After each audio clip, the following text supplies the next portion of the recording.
sous la surface de notre monde reposent des secrets qui défient toute explication. Structures monolithiques, pierres gravées et ruines labyrinthiques plus anciennes que l'histoire écrite.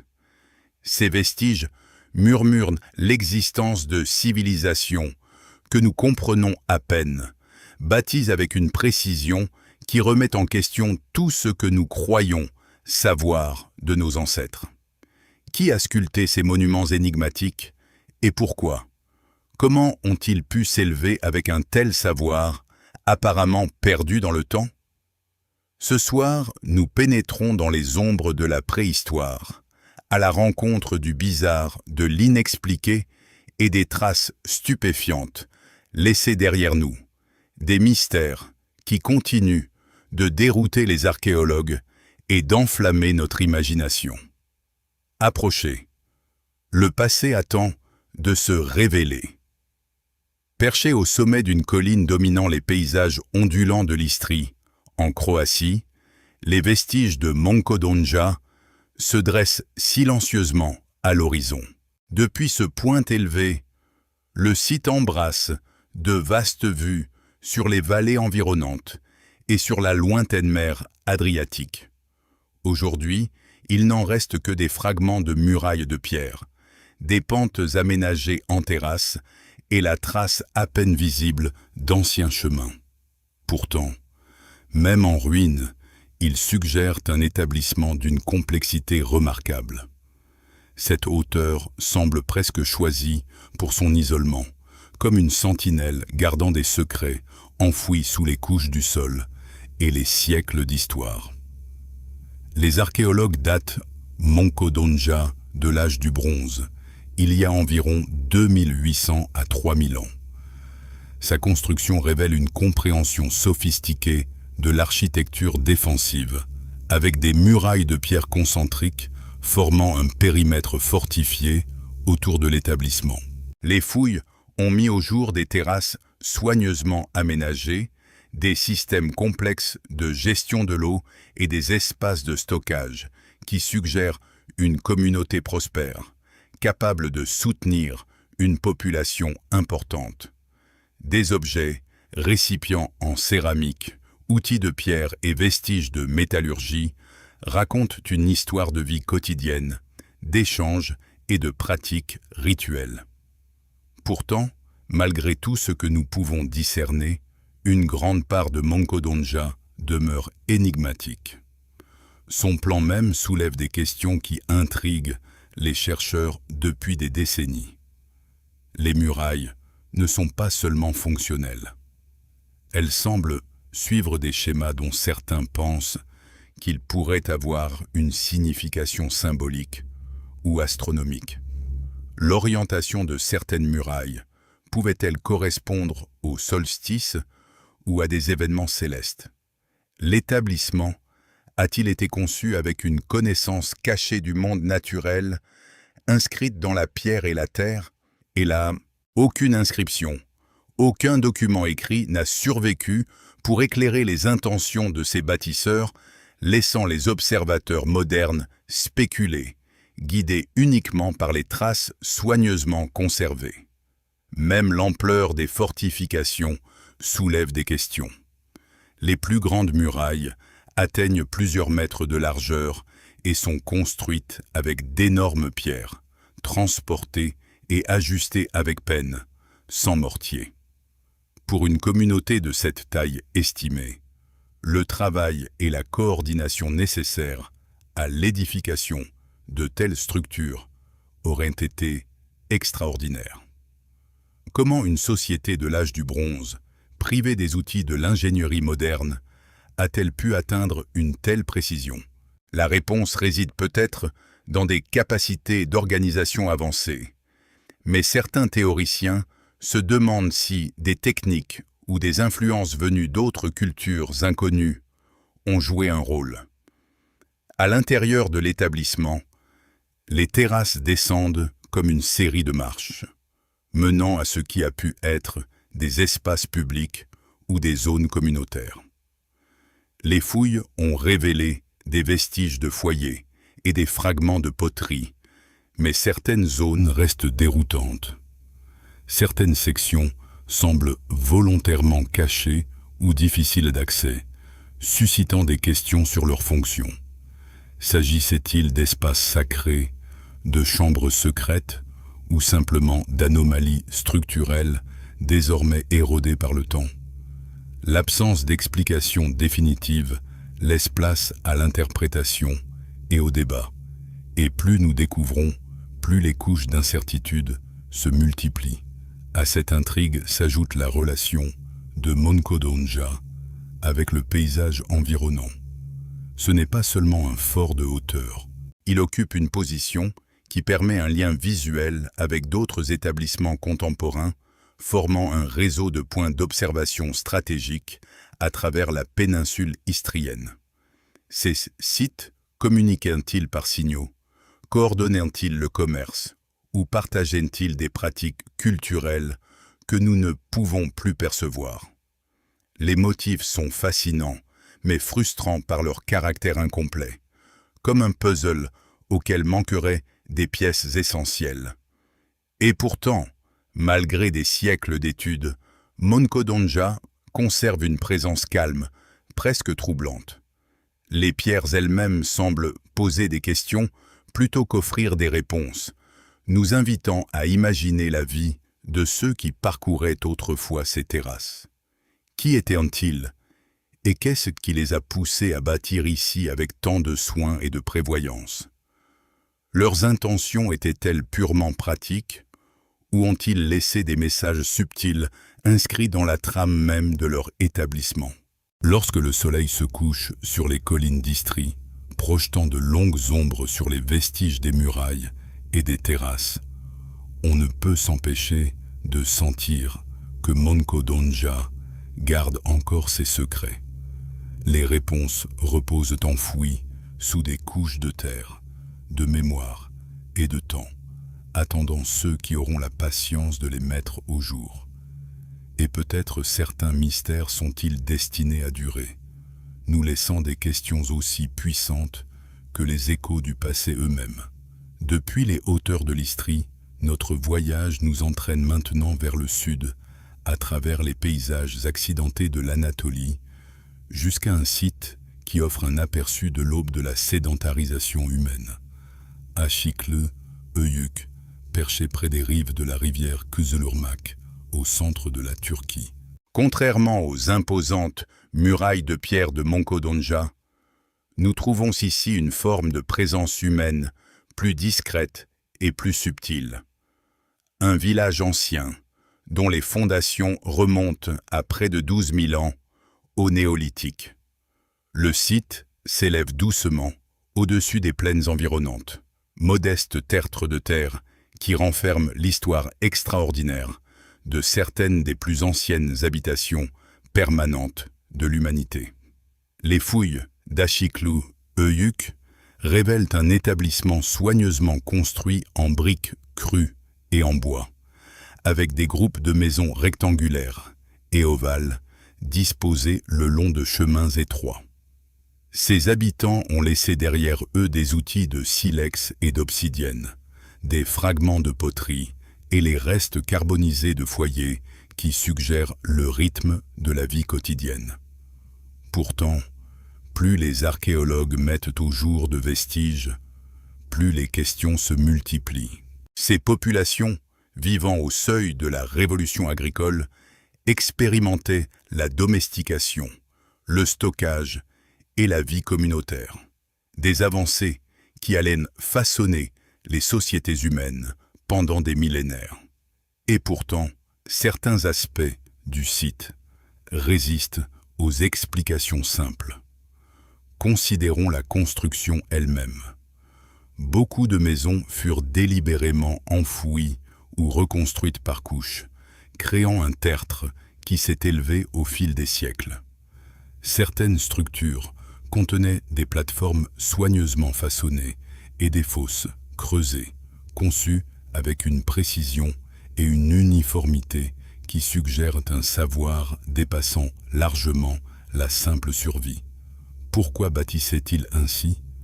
Était-ce purement pratique, pour préserver la stabilité des structures, ou cela servait-il des fins rituelles ou symboliques désormais perdues dans le temps?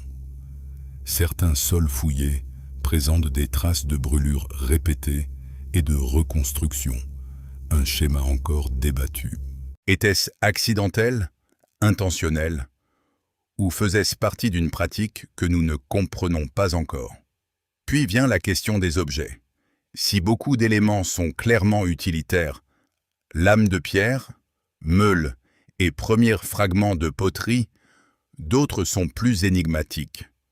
De petites figurines, certaines abstraites, d'autres remarquablement détaillées, suggèrent des croyances ou des expressions culturelles sur lesquelles nous ne pouvons que spéculer.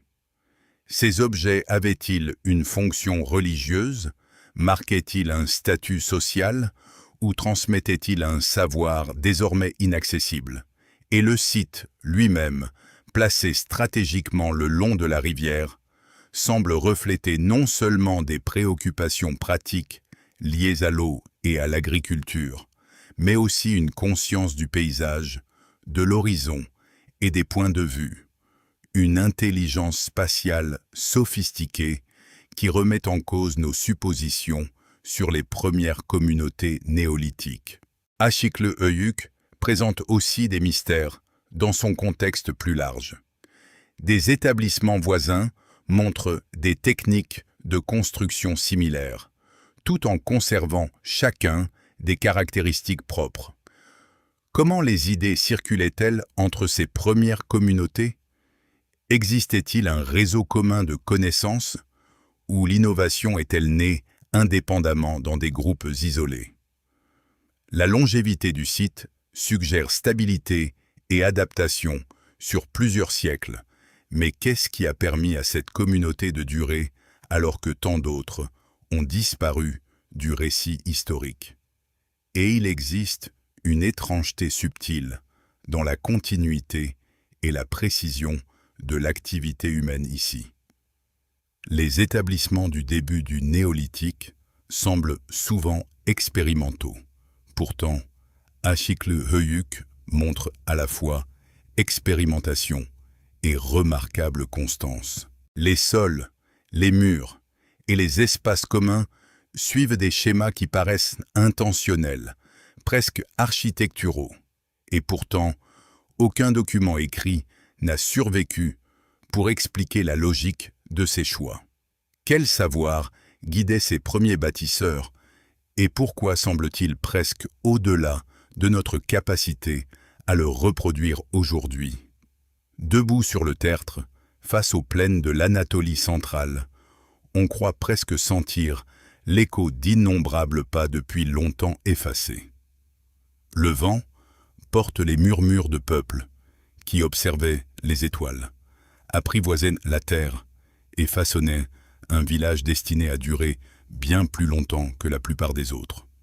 Et pourtant, même après des décennies de fouilles et d'études minutieuses, Achikle-Höyük continue de défier notre compréhension.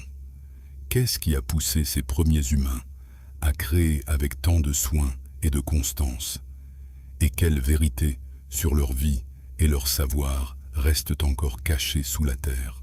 Ici, dans l'un des premiers chapitres de la vie sédentaire, le passé semble tangible et pourtant insaisissable. Une question ouverte, écrite dans la boue, la pierre et le temps lui-même.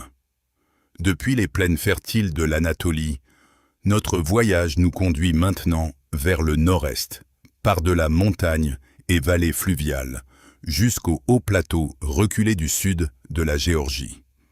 Là, dressés sur un plateau volcanique accidenté, se trouvent les vestiges de la forteresse d'Abuli, un complexe mégalithique de l'âge du bronze dont les pierres massives semblent défier à la fois la gravité et le temps. La forteresse surgit brusquement du paysage environnant, témoignage de l'ingéniosité et de l'endurance humaine, mais enveloppée de silence. Les vents balaient le plateau, portant avec eux les faibles échos d'une civilisation disparue depuis longtemps, ne laissant que les pierres pour parler. Abuli est remarquable non seulement par son échelle, mais aussi par sa construction.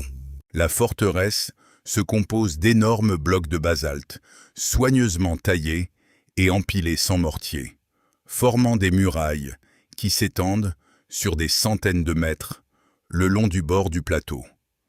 Par endroits, les pierres pèsent plusieurs tonnes, et pourtant, elles s'ajustent avec une précision étonnante qui a survécu à des millénaires d'érosion. Les archéologues datent le site de la fin de l'âge du bronze, autour du 2e millénaire avant notre ère, mais les méthodes utilisées pour extraire, transporter et assembler ces blocs restent discutées. Pour une culture sans documents, écrits ni machines avancées, comment de telles pierres colossales ont-elles pu être manipulées avec autant d'habileté et d'exactitude? Le plan d'Abuli est tout aussi énigmatique. Contrairement aux forteresses défensives typiques, ces murailles ne sont pas continues. Elles s'élèvent en groupe et en terrasse, suggérant non seulement la protection, mais aussi une compréhension complexe de l'espace et de l'observation. Certaines enceintes semblent placées de manière délibérée, dominant de vastes panoramas sur les vallées et les plateaux voisins. Ces emplacements étaient-ils purement stratégiques ou portaient-ils aussi une signification symbolique ou astronomique?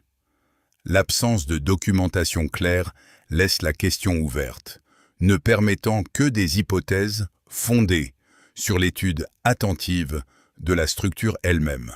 À l'intérieur de la forteresse, des traces d'habitation, plateformes, foyers et fosses de stockage offrent des aperçus de la vie quotidienne, mais de nombreux éléments résistent à une interprétation simple. Certaines zones semblent volontairement isolées, leur fonction obscurcie par le passage du temps. Étaient-ce des espaces de rituel, d'administration ou une forme de gouvernance communautaire que nous ne pouvons plus comprendre? Même les murailles elles-mêmes suggèrent une forme de prévoyance architecturale. Le poids, l'alignement et le schéma des pierres révèlent une connaissance de la stabilité et de la durée qui paraît sophistiquée au-delà de ce que l'on pourrait attendre d'une société de l'âge du bronze, dans une région aussi reculée. La forteresse d'Abuli soulève aussi des questions lorsqu'on l'observe dans le contexte du paysage plus vaste. Des plateaux voisins abritent des structures mégalithiques similaires, formant un réseau dont la fonction demeure mystérieuse. Ces sites communiquaient-ils par ligne de visée ou marquaient-ils des frontières territoriales? Un savoir culturel partagé guidait-il leur construction ou s'agissait-il d'expériences isolées d'architecture monumentale? Et pourtant, malgré les parallèles observés ailleurs, Abuli conserve un caractère distinctif, une échelle et une précision qui le distinguent, presque impossible à reproduire aujourd'hui sans machine moderne. À cette intrigue s'ajoutent les récits inscrits dans la tradition locale. Le folklore parle de géants et d'esprits ancestraux façonnant la forteresse, d'une puissance imprégnant les pierres elles-mêmes. Si ces récits sont peut-être métaphoriques, ils témoignent de l'impression durable que le site a laissée à travers les générations. Même sans document écrit, la forteresse semble porter une intention, une présence qui impose l'émerveillement et la réflexion. Pourquoi avoir consacré un effort aussi immense à une structure si reculée? Quel savoir ou quel but guidait ces bâtisseurs? Debout aujourd'hui sur le plateau, entouré par l'immense étendue balayée par les vents du sud de la Géorgie, on peut mesurer l'ambition et l'ingéniosité humaine qu'incarne Abuli. La forteresse est à la fois monumentale et énigmatique, témoignage d'un savoir-faire et d'une vision dont le sens complet échappe aux archéologues depuis des siècles. Et pourtant, alors même que les pierres s'effritent et que le temps poursuit son œuvre, le site conserve une autorité silencieuse, comme s'il gardait des secrets réservés à ceux qui osent les méditer. Mais les vérités sur le peuple qui a élevé cette forteresse et sur le savoir qu'il possédait restent cachées, enfouies dans l'alignement des pierres, le choix de l'emplacement et le mystère persistant d'Abuli lui-même. Depuis les hauts plateaux du sud de la Géorgie, notre voyage descend vers les vallées sinueuses de la rivière Koura, où l'ancienne ville d'Ouplistike s'accroche à un éperon rocheux comme un secret taillé dans la terre elle-même. La nuit frappe les falaises usées par le temps, révélant un labyrinthe complexe de grottes, de tunnels et de terrasses, creusés directement dans le grès au fil des millénaires. De loin, le site ressemble à une formation naturelle, mais plus on l'observe de près, plus son dessin délibéré devient indéniable. Chaque cavité, chaque chambre et chaque passage semble soigneusement sculpté, témoignage d'une vision et d'une ingéniosité humaine remontant à des milliers d'années. Les recherches archéologiques datent Ouplistike au moins de la fin de l'âge du bronze, avec une occupation qui s'est poursuivie jusqu'au début du Moyen Âge. C'est l'un des plus anciens établissements urbains de la région, mêlant dans ses espaces creusés des éléments de vie résidentielle, religieuse et politique. Les grottes n'étaient pas de simples abris. Elles étaient des maisons, des ateliers, des lieux de culte et des fortifications. Le tout taillé dans la roche vive. Des escaliers serpentent entre les niveaux. Des places s'ouvrent soudain sur des chambres au plafond voûté. Et des niches suggèrent des usages cérémoniels. Pourtant, malgré des siècles d'études, de nombreux aspects d'Ouplistike restent inexpliqués. L'échelle et la complexité du site sont remarquables. De grandes salles communautaires côtoient des tunnels étroits qu'une seule personne pouvait franchir. Certaines chambres révèlent des systèmes de ventilation sophistiqués et des canaux d'eau creusés dans la pierre, indiquant une compréhension pratique de l'ingénierie avancée pour son temps. Comment ces systèmes ont-ils été conçus et exécutés avec les outils de l'époque? Quel savoir a guidé les bâtisseurs lorsqu'ils ont transformé la roche brute en une ville fonctionnelle à plusieurs niveaux? Et pourquoi choisir cette falaise précaire et escarpée, où bâtir et vivre au quotidien devait être pénible et dangereux? Ouplistike soulève aussi des questions par sa diversité architecturale. Certaines chambres sont lisses et soigneusement finies, tandis que d'autres conservent les marques rugueuses des burins et des haches. Certaines zones semblent s'aligner avec le soleil ou avec des repères lointains, suggérant une connaissance de l'astronomie ou de l'orientation dans le paysage qui pouvait avoir une signification symbolique. Ces alignements étaient-ils intentionnels? Et si oui, à quoi servaient-ils? Religion, calendrier ou pratique quotidienne? L'absence d'inscription oblige les observateurs modernes à déduire, mais la précision du travail suggère une intention dépassant la simple habitation. Les objets retrouvés à Ouplistike approfondissent à l'intrigue. Des fragments historiques, des outils de métal et des objets rituels offrent des aperçus de la vie quotidienne et spirituelle, mais certaines découvertes contredisent les attentes. Certaines pièces semblent avoir été abandonnées soudainement, tandis que d'autres ont été réutilisées à plusieurs reprises pendant des siècles, accumulant des dépôts qui suggèrent des cycles complexes d'occupation. Comment le savoir et les techniques se transmettaient-ils de génération en génération dans un site aussi exigeant physiquement et aussi chargée symboliquement. Et qu'est-ce qui a poussé ses habitants à creuser non seulement des espaces fonctionnels, mais aussi des salles monumentales dans la roche vivante, façonnant une cité destinée à durer des milliers d'années?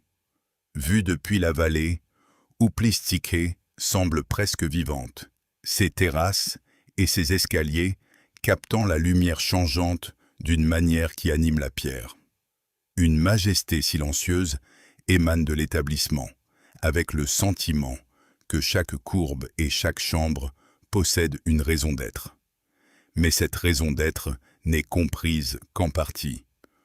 Uplistike était-elle d'abord un refuge, un centre sacré ou une combinaison des deux? Ses concepteurs étaient-ils guidés par la survie, par la spiritualité ou par une vision que nous ne pouvons plus saisir pleinement aujourd'hui? En parcourant ces couloirs taillés, on est frappé par l'audace et la précision de ces bâtisseurs. Leur connaissance de la pierre, de l'espace et des déplacements humains a créé un lieu aussi imposant qu'énigmatique. Et bien que des siècles de vent, de pluie et d'activité humaine aient émoussé les contours d'Uplistike, la ville conserve une autorité tranquille, l'impression persistante qu'elle était plus qu'un simple lieu de vie. C'était une idée, une transformation délibérée de la roche naturelle en un monument vivant, fonctionnel et durable. Que pourrait-il encore rester caché dans ces chambres, et quelle vérité sur ses créateurs continue de nous échapper, enfouie profondément dans le grès de cette remarquable cité antique? Le soleil se lève lentement sur les collines ondulantes du sud de Chypre, répandant une lumière dorée et sourde sur le terrain accidenté. Depuis ce point de vue, les vestiges de Choiroquetia émergent presque comme des murmures du passé. Un groupe silencieux de structures circulaires en pierre accrochées à une colline au-dessus de la vallée de la rivière Maroni. Le lieu paraît presque intact face au temps. Et pourtant, il remonte à quelques 7000 ans, à une époque où les sociétés humaines commençaient à établir des villages permanents dans l'est de la Méditerranée. En marchant parmi les fondations, il est facile de sentir que l'on ne pénètre pas seulement dans un village, mais dans un monde oublié dont nous commençons à peine à imaginer les règles. Choiroquetia est remarquable par ses maisons de pierre concentriques, construites avec des murs en briques crues reposant sur de bases circulaires en pierre. Des passages étroits serpentent entre elles, suggérant une communauté soigneusement organisée, mais le plan de l'établissement laisse entrevoir plus que de simples considérations pratiques. Existait-il une logique plus profonde, symbolique, derrière ces structures? Certains chercheurs pensent que la forme circulaire reflétait la vie communautaire et des structures sociales égalitaires, aucune habitation ne dominant les autres. D'autres notent que les murs incurvés vers l'intérieur créent une sorte d'espace acoustique, amplifiant les sons au centre de chaque maison. Cela avait-il une fonction rituelle ou n'est-ce qu'une coïncidence architecturale? Les archéologues ont découvert des traces de vie quotidienne, outils de pierre, fragments de poterie et restes squelettiques de ceux qui appelèrent autrefois Choiroquetia leur foyer. Mais à côté de ces objets ordinaires, certaines anomalies éveillent l'imagination. Les méthodes de construction, par exemple, sont méticuleuses. Chaque base de pierre était soigneusement façonnée pour soutenir des murs qui pouvaient atteindre plusieurs mètres de hauteur, souvent sans mortier. Plus frappante encore est la précision avec laquelle les maisons furent positionnées les unes par rapport aux autres et par rapport au terrain environnant. Certains chercheurs ont observé des alignements qui semblent correspondre au solstice, suggérant une connaissance de l'astronomie étonnamment avancée pour un village néolithique. Comment ces premiers habitants, sans écriture et avec des outils apparemment limités, ont-ils pu atteindre une planification aussi précise? Tout aussi mystérieux sont les squelettes humains retrouvés sur le site. Beaucoup furent enterrés sous les sols de leur maison, en position repliée, les bras serrés contre la poitrine. Cette pratique est courante dans les établissements néolithiques, mais la constance et le soin avec lesquels ces sépultures furent réalisées suggèrent une signification rituelle. Certains crânes portent des traces de modification volontaire, une pratique connue dans d'autres cultures anciennes, bien que sa finalité à Q'uaroqoitia demeure obscure. Était-ce une marque de statut social, une préférence esthétique ou quelque chose d'entièrement différent? Les objets historiques et les figurines apportent d'autres indices, mais soulèvent plus de questions que de réponses. Des récipients simples et sans décor dominent l'ensemble, mais des figurines occasionnelles, petites représentations humaines abstraites, apparaissent dans tout l'établissement. Leurs formes sont minimales, presque squelettiques, évoquant à la fois la fragilité et la permanence de la vie elle-même. Que signifiaient ces objets pour ceux qui les façonnaient? Étaient-ce des talismans, des symboles de fertilité, ou peut-être des éléments d'un système de croyances que nous ne pouvons reconstruire qu'en partie? Certains aspects de Q'uaroqoitia résistent aux explications conventionnelles. La précision du travail de la pierre, la cohérence des schémas architecturaux, l'emplacement des sépultures et les alignements astronomiques apparents indiquent d'un tous une compréhension avancée de l'ingénierie et de l'observation. Pourtant, nous ne disposons d'aucun document écrit, d'aucun récit clair de la vie quotidienne de ces peuples, de leur gouvernance ou de leurs croyances spirituelles.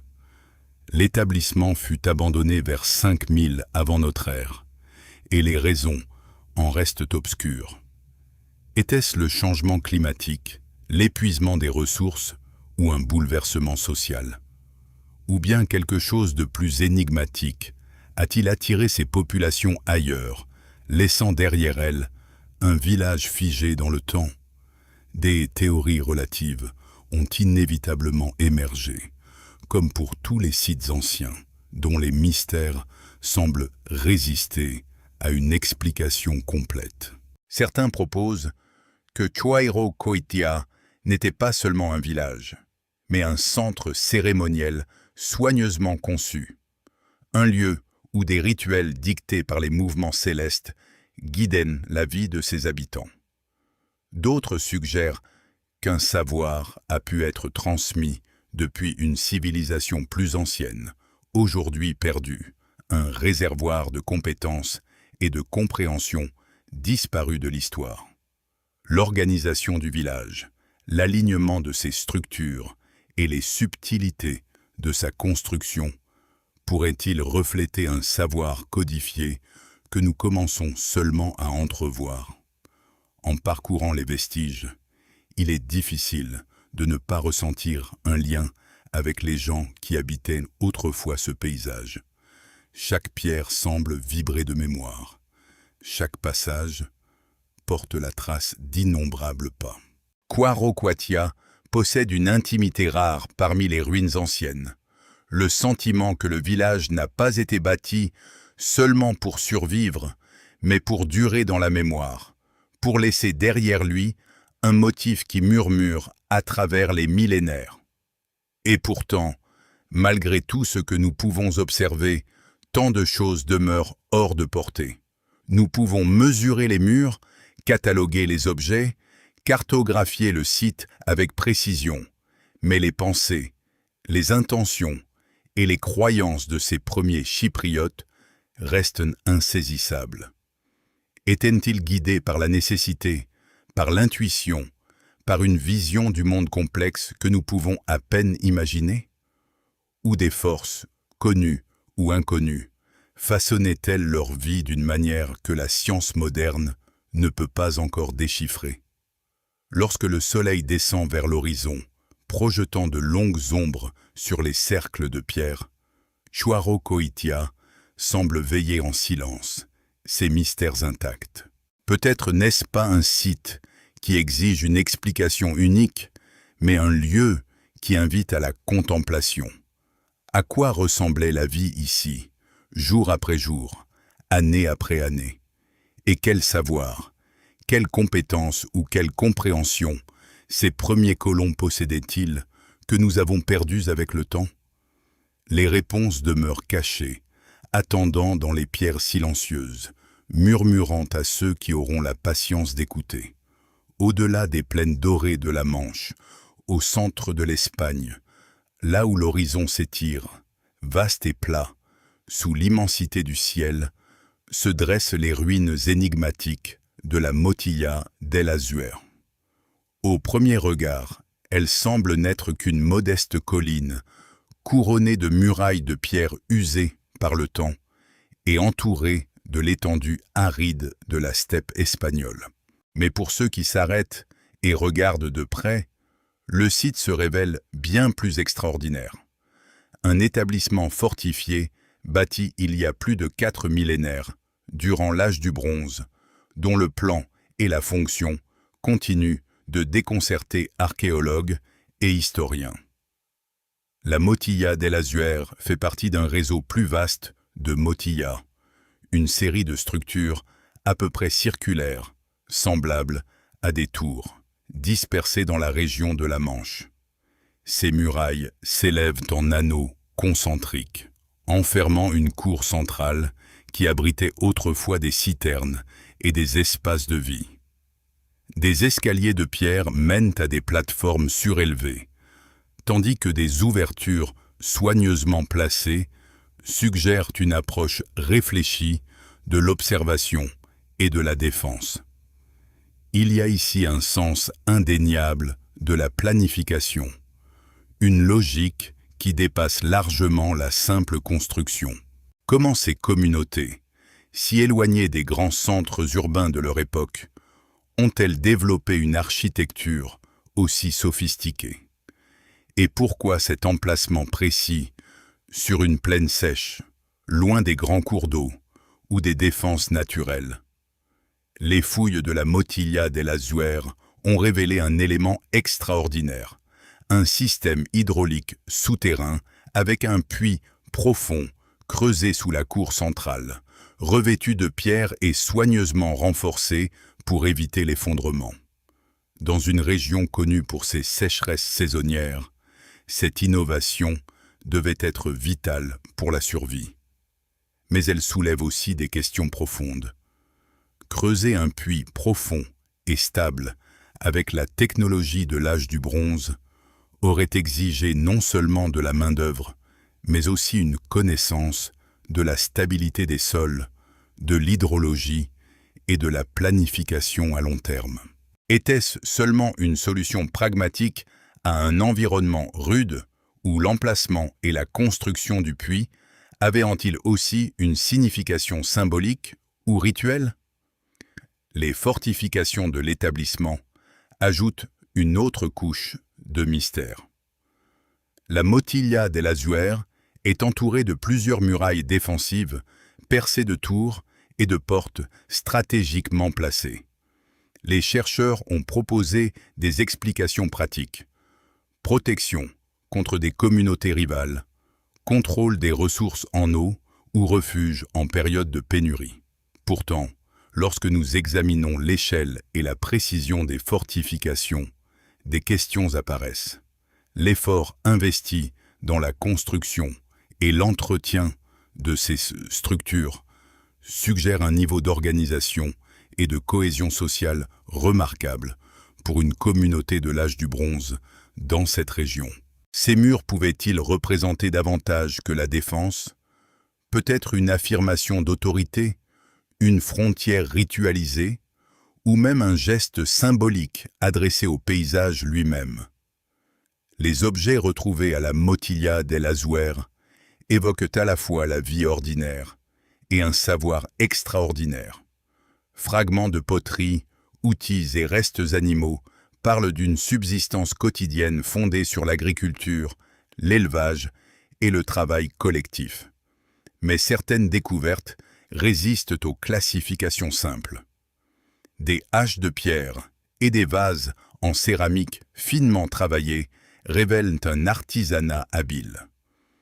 Certains chercheurs notent des alignements entre les éléments centraux de la motilla et des événements astronomiques, comme les solstices ou le lever d'étoiles importantes.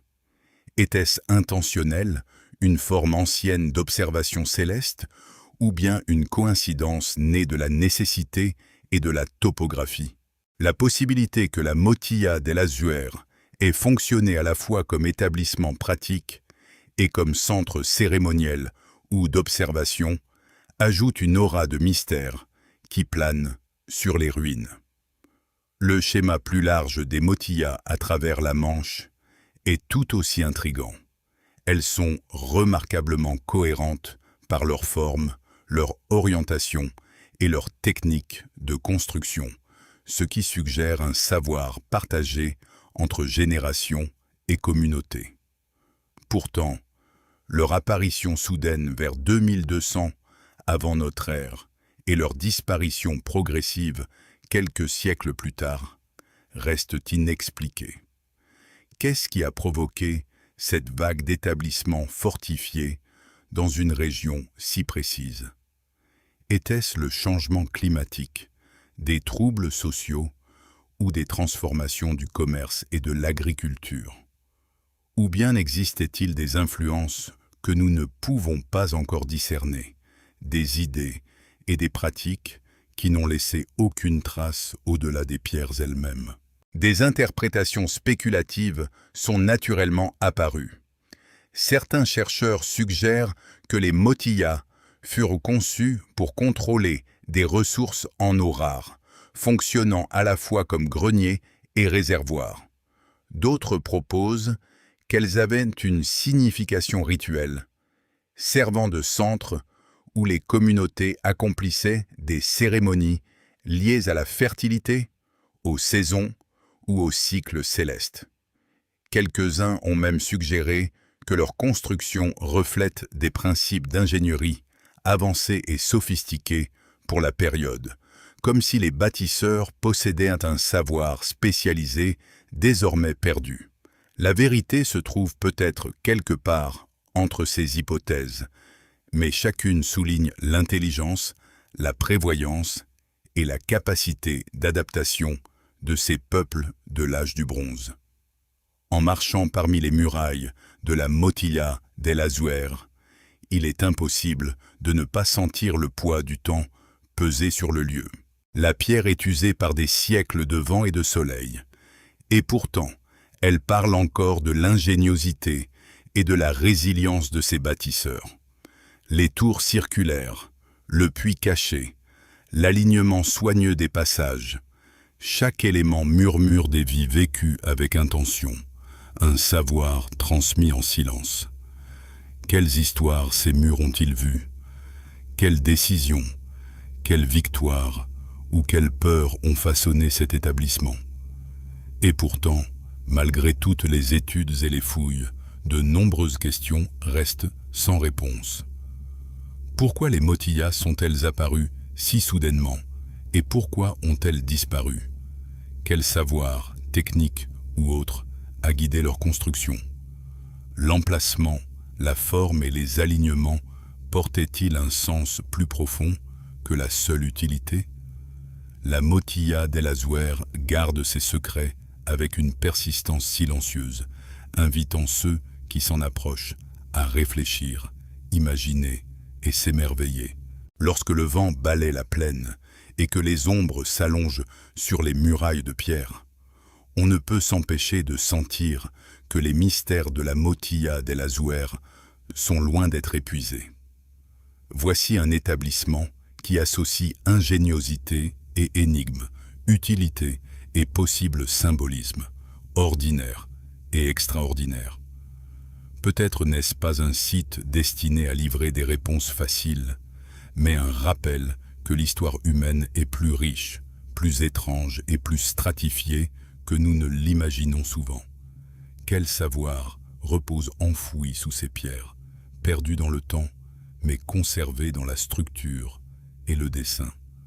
Quels secrets de vie, de survie et de pensée ont disparu, ne laissant que des échos dans la terre.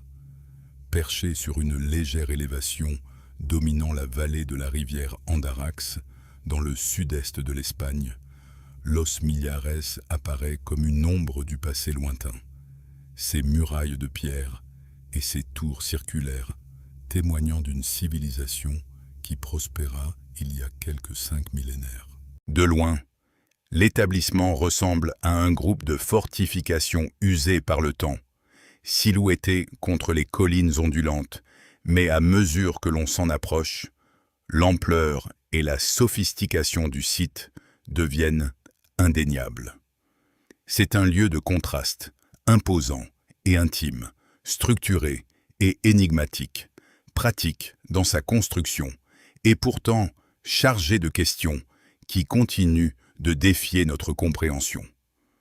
Los Millares est remarquable par ses murailles de pierre concentriques, dont certaines dépassent 4 mètres d'épaisseur, enfermant un labyrinthe d'habitations, de passages et de tours défensives.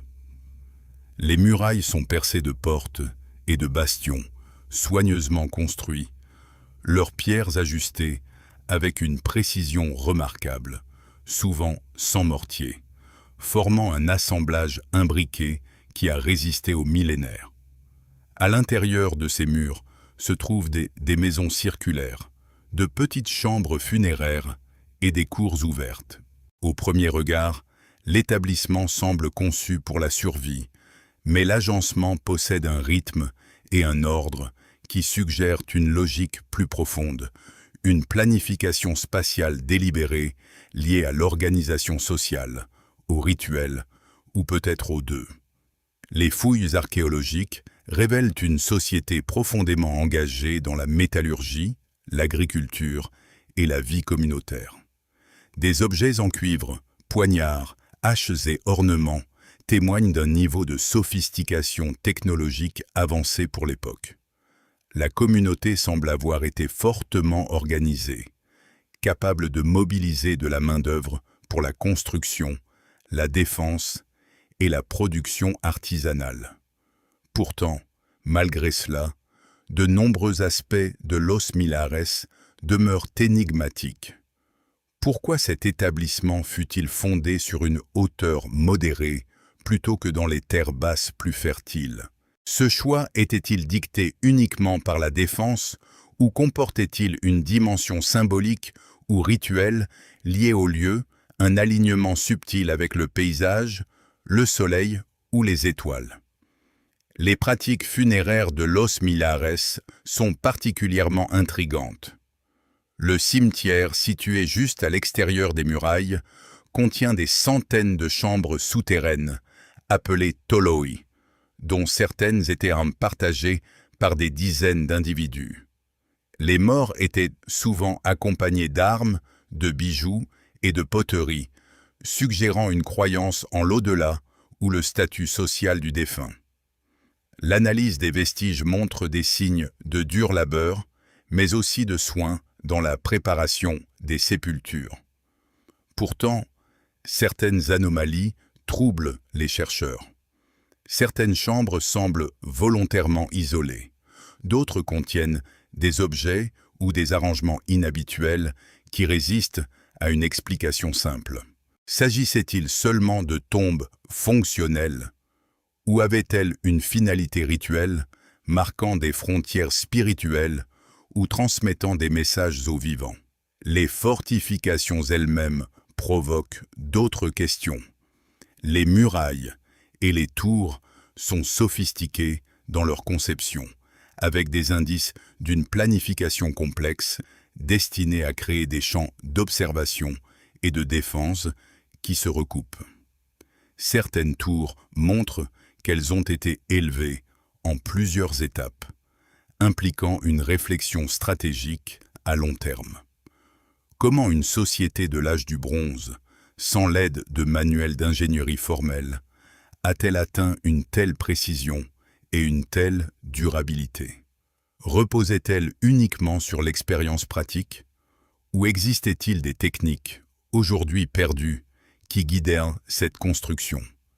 Même la relation de l'établissement avec son environnement reste déroutante. Los Millares semble lié à un réseau d'autres sites contemporains dans le sud de l'Ibérie, mais son rôle dans ce réseau reste incertain. Était-ce un centre de commerce, un foyer de pouvoir politique, un pôle religieux, ou tout cela à la fois?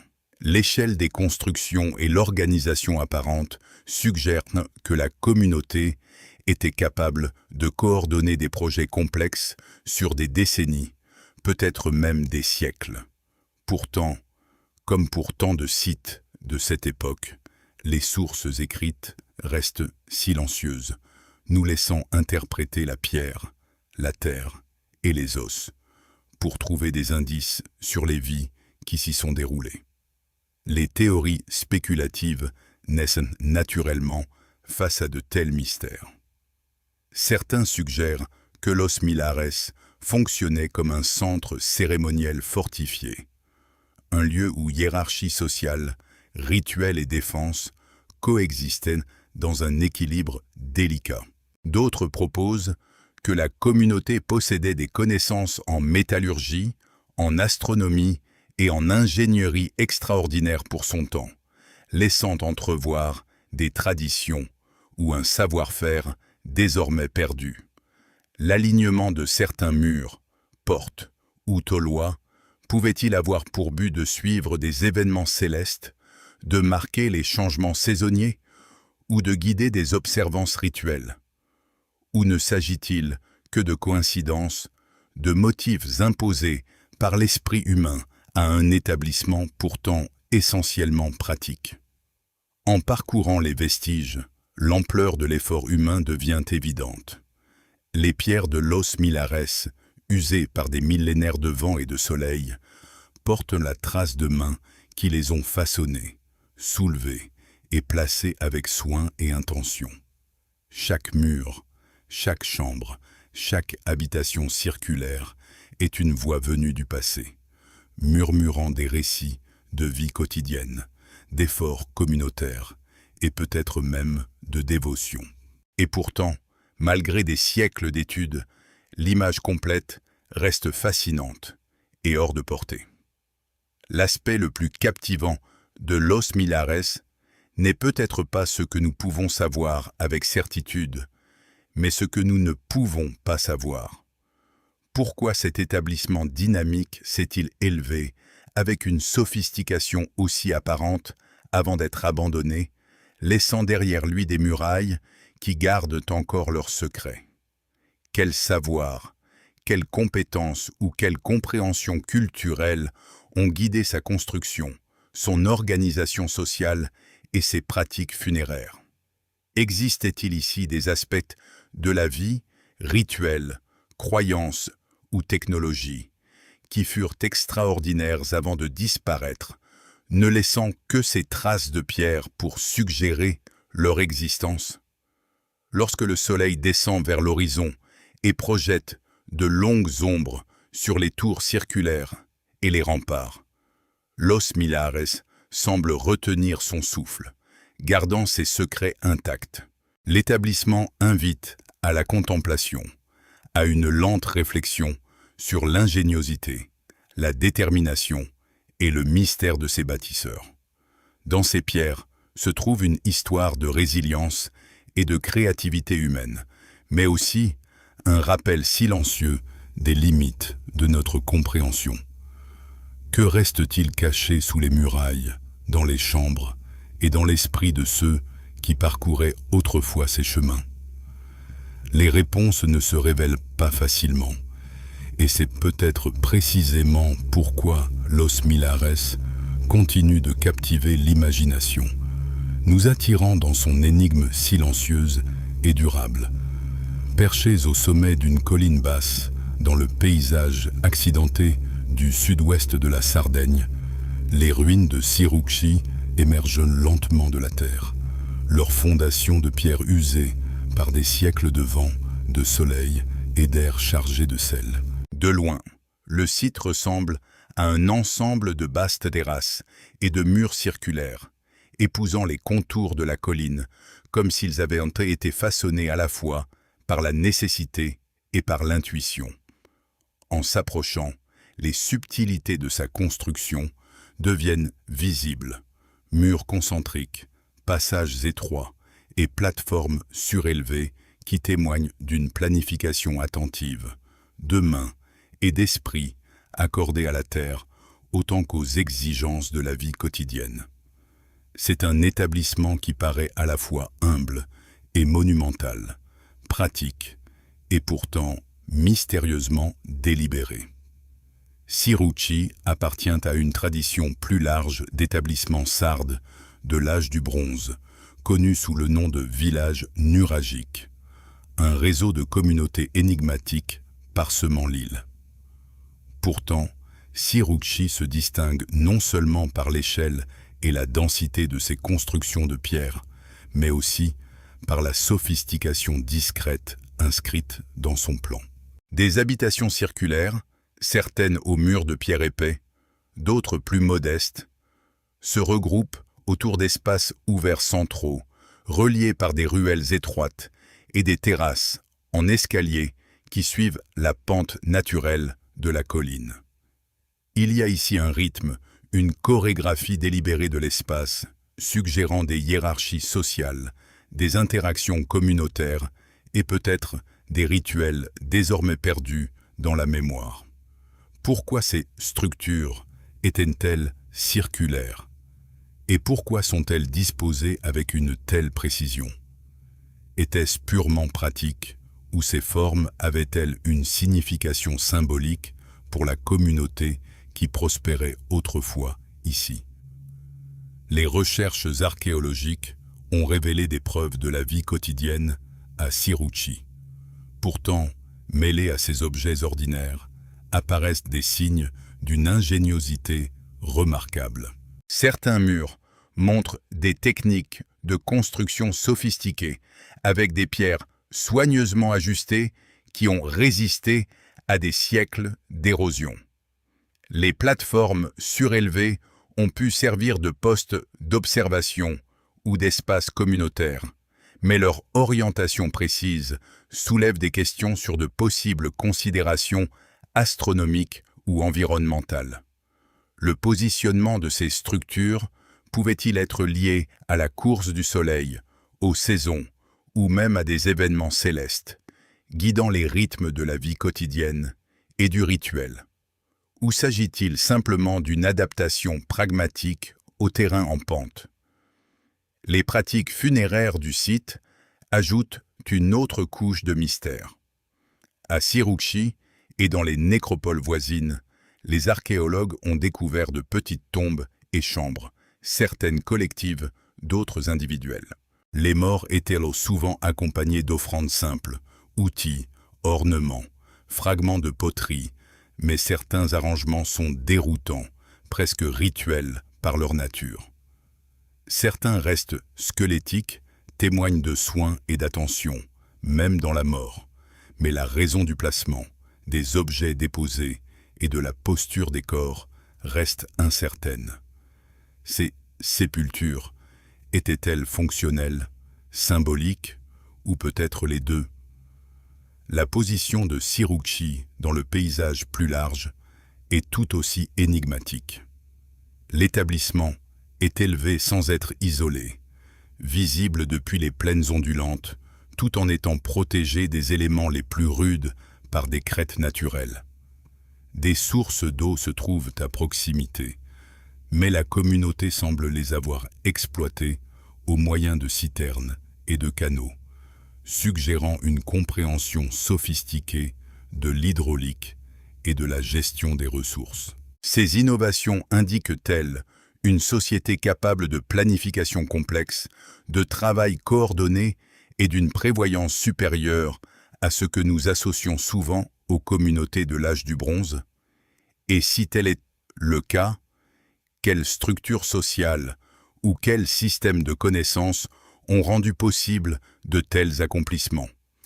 Les interprétations spéculatives surgissent naturellement lorsque l'on replace Sirukshi dans la tradition nuragique plus vaste de l'île.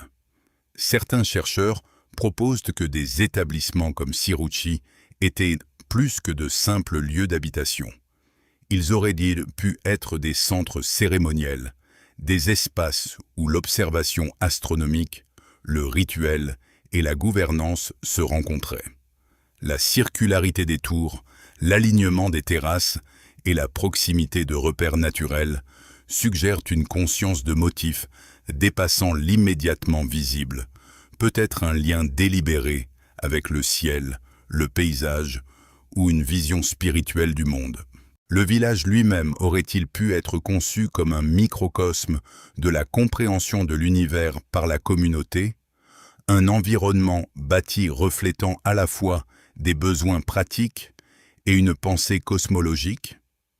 En marchant parmi les ruines, il est impossible de ne pas sentir la persistance de l'intention humaine inscrite dans les pierres. Les terrasses résonnent encore des mouvements de ceux qui portaient, soulevaient et plaçaient chaque roche. Les murs, bien qu'usés et érodés, conservent un rythme, un ordre délibéré qui parle de soin, de savoir et d'un désir de permanence. Chaque structure, chaque chemin, chaque plateforme surélevée semble murmurer la même question. À quoi ressemblait la vie ici, et quelle compréhension guidait les mains de ces bâtisseurs? Et pourtant, malgré toutes les recherches et les fouilles, de nombreux mystères demeurent. Pourquoi les habitants ont-ils choisi cette colline en particulier? Quel savoir, technique ou rituel, a guidé la construction et l'organisation du village? Comment ont-ils réussi à créer une communauté cohérente et fonctionnelle dans un paysage à la fois exigeant et magnifique, mêlant survie quotidienne, ingéniosité et possible finalité spirituelle? Sirukshi offre des indices, mais refuse les réponses définitives, laissant place à la réflexion, à la curiosité et à l'émerveillement.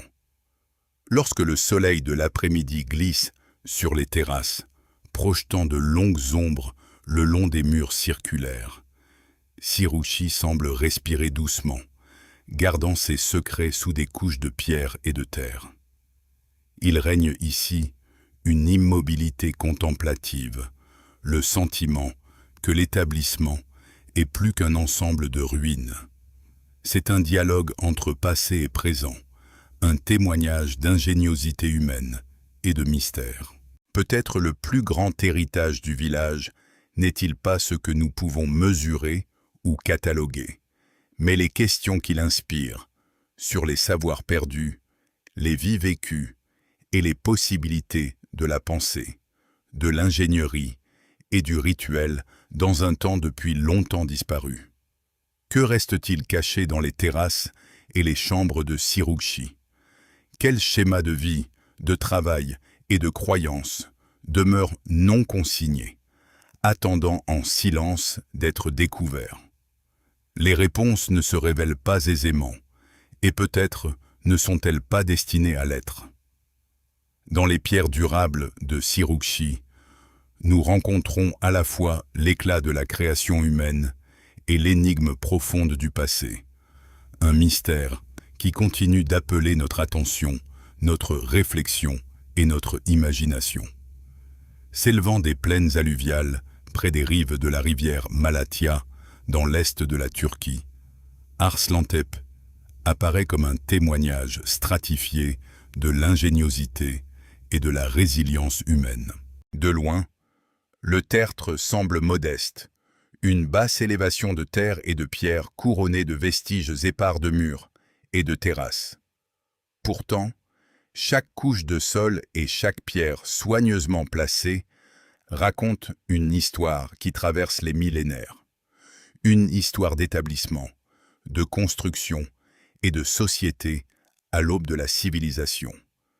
En marchant parmi les ruines, on est immédiatement frappé par l'impression qu'Arslantepe n'est pas seulement un village ou une forteresse, mais un registre vivant de l'ambition humaine, de l'adaptation et peut-être de quelque chose de plus insaisissable. Arslantepe est surtout célèbre pour ses structures monumentales qui comprennent de massives murailles de pierre, des fortifications complexes et les traces de bâtiments qui semblent avoir été administratifs et cérémoniels. Certaines murailles dépassent 3 mètres d'épaisseur, construites avec des pierres soigneusement taillées et des briques crues, formant à la fois des bastions défensifs et des seuils symboliques.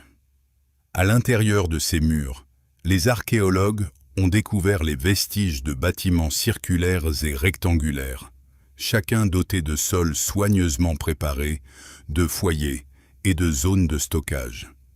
L'architecture de l'établissement frappe par sa précision et son échelle, suggérant une société hautement organisée, capable de coordonner de vastes travaux sur de longues périodes. Mais c'est la stratification d'Arslantepe lui-même, ses reconstructions et expansions répétées, qui suggèrent quelque chose de plus que la simple survie ou la défense. Qu'est-ce qui a poussé des générations successives à investir autant de travail et d'ingéniosité dans ce lieu unique? Les objets trouvés sur le site révèlent une communauté engagée dans des activités économiques, rituelles et administratives sophistiquées. Des sceaux de pierre finement gravés, des poteries ornées de motifs symboliques et des outils de cuivre suggèrent à la fois un savoir-faire pratique et l'émergence d'une sensibilité esthétique. Les indices montrent notamment le développement précoce de structures sociales hiérarchiques, avec des espaces destinés aux dirigeants ou aux élites, des zones communautaires et ce qui a pu être des centres rituels. Certaines pièces contiennent les restes de banquets élaborés, avec de grands récipients en céramique et des traces de préparation alimentaire, suggérant des rassemblements aussi sociaux que cérémoniels. Comment ces premiers habitants s'organisaient-ils pour gérer les ressources, la main-d'œuvre et la hiérarchie sociale à une époque où l'écriture commençait seulement à apparaître dans les régions voisines? Tout aussi fascinantes sont les tombes découvertes à Arslantepe. Certaines contiennent plusieurs individus, d'autres une seule sépulture, souvent accompagnée d'armes, d'ornements et d'outils. Parmi ces découvertes figurent pour des poignards ornés, des figurines sculptées et des objets symboliques dont le sens reste insaisissable. Certaines sépultures présentent des schémas inhabituels, avec des restes humains, déposés selon une précision rituelle, parfois accompagnés de matériaux exotiques provenant de régions lointaines. Ces sépultures étaient-elles des marqueurs de statut, des expressions de croyances spirituelles, ou les deux? Et que révèlent-elles sur la manière dont les vivants négociaient la mémoire, l'identité et le pouvoir dans cette société ancienne? Les fortifications de l'établissement ajoutent une autre couche d'intrigue. Arslantepe n'était pas une simple réunion de maisons, c'était un centre défendu, avec des preuves de portes, de bastions et de murailles, conçus à la fois pour protéger et contrôler. Pourtant, l'échelle et la sophistication de ces fortifications suscitent des questions. Elles suggèrent une société capable d'ingénierie et de planification coordonnée, mais aussi une société qui réagissait peut-être à des menaces ou à des pressions que nous ne comprenons pas pleinement aujourd'hui. Ces murs étaient-ils purement défensifs ou portaient-ils aussi une charge symbolique, délimitant des espaces sacrés ou administratifs autant que des frontières physiques? L'importance d'Arslantepe devient encore plus frappante lorsqu'on le replace dans un contexte historique plus large. Le site présente des preuves de formation précoce de l'État et de systèmes proto-écrits antérieurs à des civilisations mésopotamiennes plus célèbres. Ses habitants semblent avoir pratiqué le commerce à longue distance, la métallurgie et des rituels qui indiquent à la fois une ingéniosité pratique et une sophistication conceptuelle. Pourtant, beaucoup reste inexpliqué. Comment ces communautés acquéraient-elles et transmettaient-elles le savoir? Qu'est-ce qui a motivé la superposition complexe d'architecture, de rituels et d'administration qui définit Arslantepe? Et pourquoi, après des siècles de croissance et de perfectionnement, l'établissement fut-il finalement abandonné, laissant ses structures comme témoins silencieux de l'effort et de l'ambition humaine? Des théories spéculatives apparaissent naturellement face à de tels mystères. Certains chercheurs proposent qu'Arslantepe servait de centre cérémoniel ancien, un lieu où hiérarchie sociale, observance rituelle et contrôle des ressources se croisaient de manière à façonner l'émergence de sociétés de type étatique. D'autres suggèrent que la métallurgie avancée, la précision architecturale et les objets symboliques indiquent un savoir spécialisé depuis lors perdu dans l'histoire. Arslantepe pourrait-il représenter une première expérience de complexité sociale, un terrain d'essai pour des idées de gouvernance, de rituels et d'innovation technologique? Ou projetons-nous des concepts modernes sur une société dont la logique et les priorités étaient profondément différentes des nôtres? En traversant les terrasses et les murs partiellement reconstruits, il est impossible de ne pas sentir un lien avec les générations qui ont travaillé ici. Chaque pierre, chaque sol, chaque trace de construction porte le poids d'une intention et d'une prévoyance humaine. Pourtant, le site conserve un puissant sentiment de mystère. Après 8 décennies de fouilles et d'analyses, l'histoire complète d'Arslantepe reste fascinante et hors de portée, encodée dans des couches de terre et de pierre, visibles dans la forme, mais largement invisibles dans le sens. Lorsque la lumière de l'après-midi s'étire sur le tertre, projetant de longues ombres sur ses terrasses et ses murs, Arslantepe semble garder ses secrets tout près de lui, invitant à la réflexion et à la spéculation. Quel savoir a guidé la construction de ces bâtiments monumentaux? Quel rituel, quelle structure sociale ou quel système symbolique ont façonné la vie ici? Et qu'est-ce qui a poussé les dernières générations à abandonner un établissement qui avait été entretenu et reconstruit pendant des siècles? Les réponses restent voilées par le temps, nous laissant des fragments, des schémas et l'impression durable d'une créativité humaine mêlée de mystère. Dans les pierres d'Arslantepe, il y a à la fois clarté et énigme. C'est un site d'accomplissement, d'ingéniosité et de complexité inexpliquée, un lieu qui défie notre compréhension des premières civilisations tout en offrant des aperçus fascinants du passé.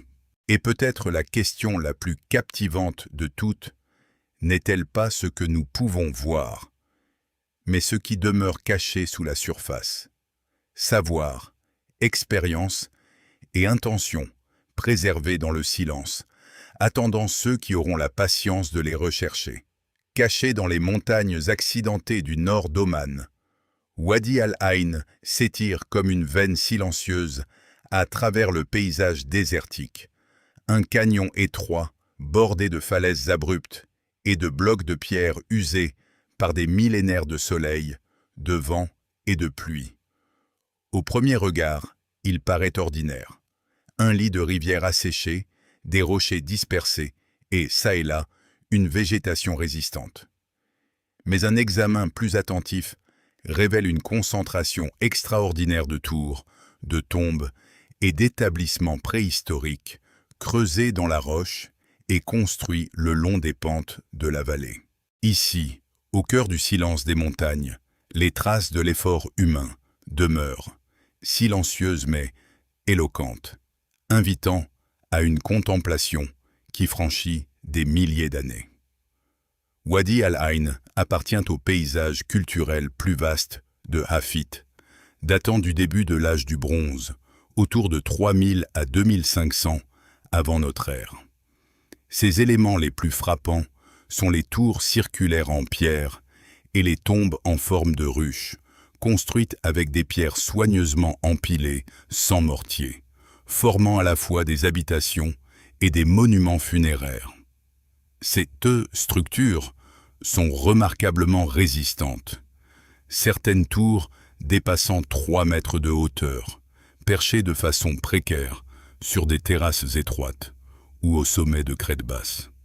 Leur conception est simple mais précise, chaque pierre étant soigneusement placée pour créer de la stabilité dans un environnement exposé à l'érosion et au sable mouvant. Comment ces premières communautés ont-elles atteint une telle maîtrise structurelle avec les outils disponibles à l'époque? Pourquoi choisirent-elles ces emplacements précis, souvent reculés et difficiles d'accès? Les établissements de Wadi Al-Ain furent clairement conçus avec des considérations à la fois pratiques et symboliques. Les tours, que l'on pense avoir servi d'habitation ou de poste de guet, sont disposées en groupes, reliés par des chemins, avec des cours centrales, offrant des espaces communautaires. Les archéologues ont noté que certains ensembles s'alignent avec des éléments naturels, tels que des lignes de crête, des vallées ou des cours d'eau saisonniers, suggérant une conscience de l'environnement dépassant la simple survie. Ces alignements étaient-ils purement pratiques, guidant la collecte de l'eau ou la défense, ou portaient-ils une signification symbolique, inscrivant dans le plan même de l'établissement une connaissance du paysage, des événements célestes ou de la mémoire ancestrale? Les pratiques funéraires de Wadi Al-Ain ajoutent une autre couche d'intrigue. Les tombes, souvent circulaires et souterraines, contiennent les restes des morts de la communauté, accompagnés d'outils simples, de poterie et d'ornements personnels. Certaines tombes présentent des caractéristiques inhabituelles, comme plusieurs chambres ou des dalles de couverture soigneusement façonnées qui les distinguent d'autres tombes de la région. Certains restes squelettiques montrent une disposition attentive, suggérant une observance rituelle et peut-être une conception ancienne de la hiérarchie sociale. Pourquoi certains individus furent-ils inhumés avec plus de soin ou dans des tombes plus élaborées? Et qu'est-ce que cela révèle des systèmes de croyances, des structures sociales ou de la relation entre les vivants et les morts dans ces communautés de l'âge du bronze? Les objets retrouvés sur le site révèlent une société à la fois pratique et inventive. Outils de silex, meules et poteries témoignent de la subsistance quotidienne, tandis que des objets exotiques, comme des pierres semi-précieuses et des perles de coquillages, indiquent des échanges à longue distance et des contacts culturels. Des traces de travail du métal, en particulier du cuivre, ont également été identifiées, suggérant une compréhension avancée de la métallurgie ancienne. Pourtant, ces réalisations pratiques côtoient dans des mystères. Certains éléments architecturaux, alignements et méthodes de construction semblent d'une précision inhabituelle, presque comme s'ils encodaient un savoir ou des compétences extraordinaires pour leur temps. Ces communautés auraient-elles possédé des techniques ou des intuitions aujourd'hui perdues, guidant à la fois leur ingénierie et leur compréhension du monde naturel? Le paysage même de Wadi Al-Ain semble garder des secrets. La vallée est parsemée de sources naturelles, de cours d'eau saisonniers et de terrasses rocheuses. Mais l'emplacement des tours et des tombes paraît intentionnel, souvent intégré à ces éléments, plutôt que simplement posé sur eux. Certains chercheurs ont suggéré que les établissements furent conçus pour s'harmoniser avec les cycles célestes, le lever du soleil sur une crête, l'alignement des étoiles ou le flux des eaux saisonnières, liant la survie pratique à l'observation et peut-être au rituel. Ces montagnes furent-elles choisies uniquement pour leur caractère défendable et l'accès aux ressources, ou portaient-elles aussi une signification spirituelle ou symbolique, formant un dialogue délibéré entre l'activité humaine et le cosmos? En parcourant Wadi Al-Ain aujourd'hui, il est facile de sentir la présence de ceux qui travaillèrent ici il y a des millénaires. Chaque pierre témoigne en silence de l'effort, de l'ingéniosité et du soin. Chaque tour circulaire et chaque tombe semble communiquer une histoire de survie, d'observation et peut-être d'une compréhension du monde qui échappe à l'explication moderne. Les structures perdurent, mais les intentions qui les sous-tendent restent insaisissables. Quel savoir a guidé la construction de ces tours? Quel rituel se déroulait dans ces espaces? Et comment la communauté organisait-elle son travail, ses croyances et ses hiérarchies sociales? Les théories spéculatives surgissent naturellement face à de telles énigmes durables. Certains proposent que Wadi Al-Ain formait un réseau de centres rituels et d'établissements conçus pour gérer l'eau, les ressources et la cohésion sociale dans un environnement rude. D'autres suggèrent que la précision et l'emplacement de certaines tours et tombes indiquent des techniques avancées d'arpentage, une conscience astronomique ou une cartographie symbolique du paysage. Ces communautés expérimentaient-elles des concepts d'espace, de société et de cosmologie que nous ne pouvons reconstruire qu'en partie? Ou projetons-nous des interprétations modernes sur des structures dont le sens était peut-être entièrement pratique, mais volontairement subtil? Lorsque la lumière de l'après-midi glisse sur la vallée rocheuse, projetant des ombres sur les tours circulaires et les tombes, Wadi Al-Ain semble respirer doucement, préservant ses mystères dans la pierre et la terre. L'établissement invite à la réflexion, à la contemplation et à l'émerveillement, offrant des aperçus d'ingéniosité, d'adaptation et peut-être même de compréhension spirituelle ou astronomique.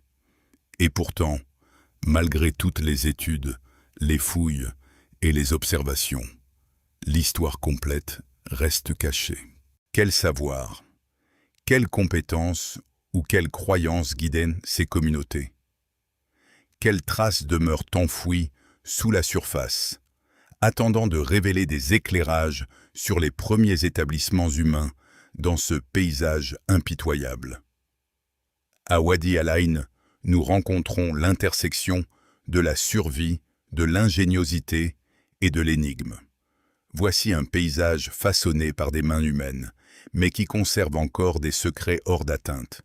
Un lieu où la nécessité pratique et le dessein délibéré se rencontrent, laissant une énigme qui dure depuis des millénaires. Les pierres parlent doucement, nous demandant de considérer non seulement ce qui fut bâti, mais pourquoi, et de nous interroger avec une patience mesurée sur les mystères qui restent enfouis sous les sables du désert, attendant d'être découverts.